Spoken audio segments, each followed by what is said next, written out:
12 taona taorian'ny Joroany dia nanapa-kevitra ireo tompon'andraikitra ao amin'ny Sadify na ny centre diocésienne finaritra Andraikiba fa hanorina hôpitaly ho an'ireny sy ny zaza. Izany dia vokatra ny filanimponina ao an-toerana sy avy any amin'ny toerana manodidina Antsirabe. Nahatonga anay manosika anazy dia noho ny fitomboan'ireo mpiteraka, ireo indrindra ireo vehivavy manao consultation prénatale na hoe le misafo eto an-toerana dia mitombo be dia be izy ireo.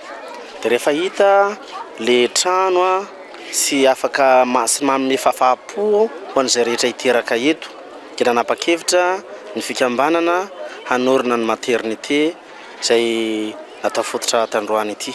Izy aloha zany rina misy ambony rina, zany hoe riana ray zany, dia noho zany misy maromaro ny chambre ao anatiny, ahitana ihany koa ny bloc opératoire ary ahitana koa ny laboratoire, zany hoe azo lazaina hoe ny intervention azo atao amin'ireny izay manana complication fiterana zany hita ao anatin'ny maternité io.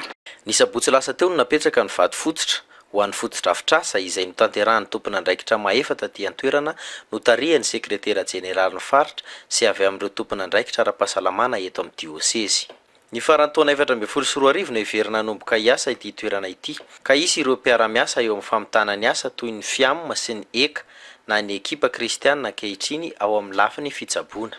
Fa maromaro ny zavatra niarahana ny asa isaky indray misy fety ny Sadify ireny dia tonga aty misy ekipe médicale matanjaka foana tonga aty manao consultation sy soins gratuits. Izy mpandidy satria misy bloc opératoire le izy, zany hoe izy mpandidy zany mipetraka eto an-toerana fa isy ihany koa mpandidy avy any Antananarivo rehefa ilaina.